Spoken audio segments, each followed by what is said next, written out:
कि जब से इंसान ने फॉसिल फ्यूल्स यानी पेट्रोल और नेचुरल गैस वगैरह का इस्तेमाल शुरू किया है, तब से हमारी अर्थ का टेम्परेचर दिन ब दिन बढ़ता ही जा रहा है। हमारी ओजोन लेयर भी कमज़ोर हो रही है और हमारा एटमॉस्फेयर भी धीरे धीरे तबाह हो रहा है। साइंटिस्ट का ये मानना है कि अगर ऐसा ही चलता रहा तो आने वाले कुछ सालों में अर्थ पर गर्मी इतनी बढ़ जाएगी कि इंसान उस गर्मी को बर्दाश्त नहीं कर पाएंगे। ऐसे में हमें अर्थ को छोड़ना पड़ जाएगा और फिर हमें अपने लिए एक नया घर यानी एक नया प्लैनेट तलाश करना पड़ेगा। तो दोस्तों, वैसे तो हमारे सोलर सिस्टम में इस वक्त 8 प्लैनेट्स मौजूद हैं, लेकिन उन 8 प्लैनेट्स में से अगर कोई प्लैनेट हमें जीने की उम्मीद दे सकता है तो वो है प्लैनेट मार्स।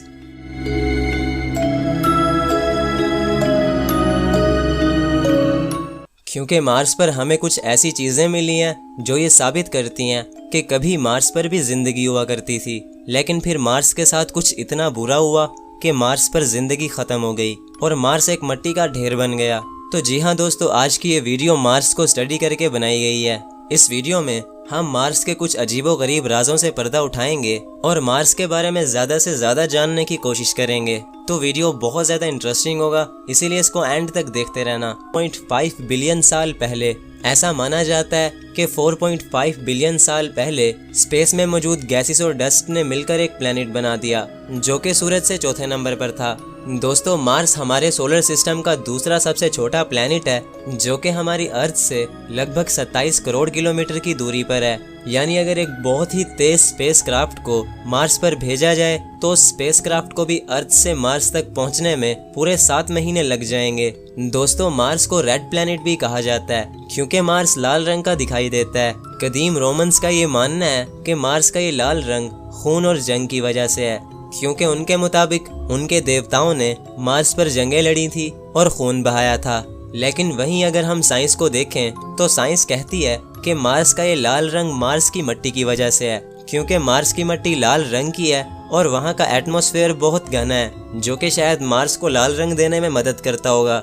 दोस्तों, हमारी ज़मीन का सिर्फ एक चांद है जो कि रात में चमकता हुआ बहुत ही खूबसूरत नज़र आता है। लेकिन वहीं अगर हम बात करें मार्स की तो मार्स के एक नहीं बल्कि 2 चांद हैं। लेकिन दोस्तों, मज़े की बात यह है कि वो दोनों चांद अर्थ के चांद की तरह प्यारे नहीं हैं, बल्कि वो इर्रेगुलर हैं और बहुत ही भद्दे नज़र आते हैं। जिनमें से एक चांद का नाम फोबोस है और दूसरे का डीमोस है। वो दोनों चांद मार्स के गिर्द घूम रहे हैं, लेकिन दोस्तों फोबोस धीरे धीरे मार्स की तरफ झुक रहा है। ऐसा माना जाता है कि एक टाइम पर या तो फोबोस मार्स से टकराकर तबाह हो जाएगा या फिर वो छोटे छोटे टुकड़ों में बंटकर मार्स के गिर्द एक रिंग बना देगा, जैसे सैटर्न और यूरेनस के गिर्द देखने को मिलती है। और दोस्तों, जैसे कि मैं बता चुका हूँ कि मार्स का एटमॉस्फेयर बहुत ही घना है, तो उसके घने एटमॉस्फेयर की वजह से मार्स पर हमारे सोलर सिस्टम के सबसे बड़े मिट्टी के तूफान आते हैं जो कि पूरे मार्स को अपनी लपेट में ले लेते हैं और कई कई हफ्तों तक रहते हैं। और दोस्तों, हमारी अर्थ पर तो ओजोन लेयर है जो कि हमें सूरज से आने वाली खतरनाक रेडिएशन से बचाती है।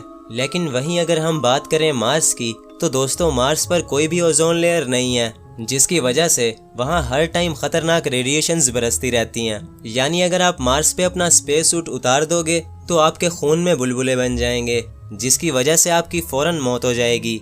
और अब अगर हम बात करें मार्स के साइज की तो दोस्तों, मार्स का साइज अर्थ से 6 गुना कम है। यानी हमारी अर्थ के अंदर मार्स जितने 6 प्लैनेट फिट आ सकते हैं। और इतना ही नहीं, मार्स पर हमें पूरे सोलर सिस्टम के सबसे बड़े पहाड़ी सिलसिले देखने को मिलते हैं। और मार्स पर मौजूद एक पहाड़ जिसका नाम ओलंपस मोन्स है, हमारे सोलर सिस्टम का सबसे बड़ा पहाड़ है, जिसकी लंबाई दुनिया के सबसे बड़े पहाड़ माउंट एवरेस्ट से भी 3 गुना ज्यादा है। साइंटिस्ट के मुताबिक ओलंपस मोन्स एक वोल्केनो था जो कि एक बार फटा भी था, लेकिन फिर 50 मिलियन साल पहले यानी डायनासोर्स के मरने के फौरन बाद मार्स के सब वोल्केनोज भी एक्सटिंक्ट होकर खत्म हो गए। तो दोस्तों, ये तो हो गई मार्स की तारीफ कि मार्स कैसा है और मार्स पर कैसे कैसे खतरे मंडरा रहे हैं। जैसे कि मार्स पर हर टाइम रेडिएशंस बरसती रहती हैं, वहाँ मिट्टी के सबसे खतरनाक तूफान आते हैं और तो और मार्स का एवरेज टेम्परेचर -81 डिग्री फ़ारेनहाइट है जो कि अंटार्कटिका से भी ज़्यादा ठंडा है। अब सवाल ये उठता है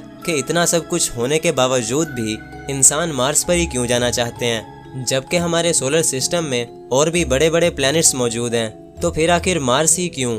तो दोस्तों इसका पहला रीज़न है कि मार्स हमारी अर्थ के बिल्कुल करीब वाला प्लेनेट है। अब आप बोलेंगे कि करीब तो वेनस भी है, तो वेनस के बारे में हम क्यों नहीं सोचते? तो दोस्तों वेनस के बारे में हम इसलिए नहीं सोचते कि वेनस हमारे सोलर सिस्टम का सबसे गर्म प्लेनेट है। वैसे तो सूरज के सबसे करीब मरकरी है, लेकिन वेनस का टेम्परेचर मरकरी से भी ज़्यादा है। वेनस की गर्मी किसी खोलते हुए लावा के जैसी है। अगर इंसान वेनस पर चला भी गया तो इंसान उबल जाएगा, इसीलिए हम वेनस के बारे में नहीं सोचते।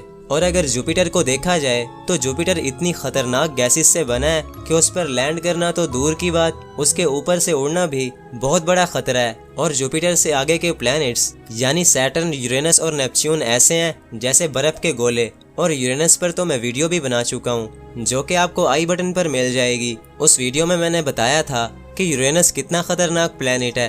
तो बहरहाल दोस्तों हम इन सब प्लैनेट्स के बारे में नहीं सोच सकते। तो अब ले देकर जो हमारी आखिरी उम्मीद बचती है तो वो प्लैनेट मार्स ही है। माना कि मार्स का एनवायरनमेंट भी हमारे लिए बहुत ज़्यादा खतरनाक है, लेकिन दोस्तों साइंटिस्ट्स को मार्स पर कुछ ऐसी चीज़ें मिली हैं जिनसे ये साबित होता है कि मार्स पर जिंदगी बसाई जा सकती है, जैसे कि पानी। जी हाँ दोस्तों, साइंटिस्ट्स को मार्स पर पानी मिला है, लेकिन वो पानी ना तो मार्स की ज़मीन से निकलता है और ना ही वहाँ कोई समंदर वगैरह है, बल्कि मार्स का वो पानी मार्स की साउथर्न पोलर कैप्स पर जमा हुआ है। साइंटिस्ट का ये मानना है कि वो पानी इतना ज़्यादा है कि अगर उसको पिघला दिया जाए तो वो पूरे मार्स को 36 फुट तक डबो देगा। दोस्तों मार्स पर पानी मिलना इंसान के लिए जिंदा रहने की एक नई उम्मीद से कम नहीं है। और तो और मार्स पर हमें सूखी हुई नदियाँ भी नजर आई हैं, जो कि इस बात का इशारा करती हैं कि मार्स पर कभी पानी भी हुआ करता था और अर्थ के जैसे नदियों में बहा करता था। इसी तरह मार्स पर कई ऐसे एविडेंस मिले हैं जिनसे साइंटिस्ट को ये लगता है कि मार्स पर कभी जिंदगी हुआ करती थी। नासा और स्पेस एक्स मार्स को बहुत ज़्यादा स्टडी कर रहे हैं और स्पेस एक्स के मालिक एलोन मस्क ने तो ये तक ऐलान कर दिया है कि साल 2050 तक वो मार्स पर एक शहर बनाएंगे जिसमें लाखों इंसान रह सकेंगे, वो भी अर्थ की मदद के बगैर। अर्थ की बिगड़ती हुई हालत को देखकर मार्स को 24 घंटे स्टडी किया जा रहा है। अब मार्स को इतना ज़्यादा स्टडी करने के लिए वहाँ कोई इंसान तो इतनी देर रह नहीं सकता, तो इसीलिए नासा मार्स को रोबोट्स के जरिए स्टडी कर रहा है। नासा ने अब तक मार्स पर 5 रोबोट्स भेजे हैं जिन्हें कहा जाता है रोवर्स। और जो 5 रोवर्स नासा ने मार्स पर भेजे हैं उनमें से 2 रोवर्स ने काम करना बंद कर दिया है, लेकिन 3 रोवर्स अभी भी मार्स पर काम कर रहे हैं और मार्स को स्टडी कर रहे हैं। इन रोवर्स को नासा लेबोरेटरी अर्थ पर बैठकर कंट्रोल करती है। और दोस्तों इन रोवर्स को बनाने में बहुत ज़्यादा खर्चा आता है। इस बात का अंदाज़ा आप नासा के लेटेस्ट रोवर पर होने वाले खर्चे से लगा सकते हैं। साल 2021 में नासा ने अपना 5वां रोवर मार्स पर भेजा था, जिस पर मुकम्मल खर्चा $2.5 बिलियन आया था। वो इसलिए कि उन रोवर्स को एक ऐसे रूम में बनाया जाता है जहां बिल्कुल भी डस्ट नहीं होती। उनको बहुत ही सफाई से डिज़ाइन किया जाता है क्योंकि उन्हें एक ऐसी जगह भेजा जाएगा जहां कोई भी रिपेयर स्टेशन नहीं होगा, यानी मार्स पर। इसीलिए इन रोवर्स पर बहुत ज़्यादा खर्चा होता है ताकि ये मार्स पर कई सालों तक टिक सकें।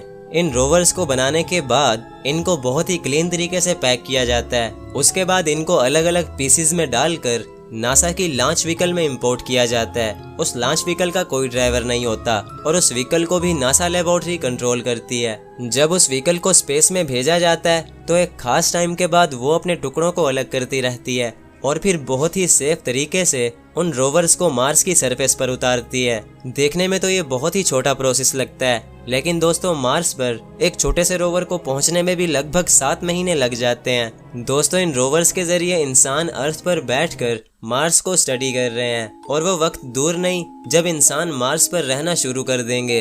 दोस्तों मार्स पर कभी लाइफ हुआ करती थी या नहीं, इसके बारे में साइंटिस्ट सिर्फ अंदाजा लगा सकते हैं।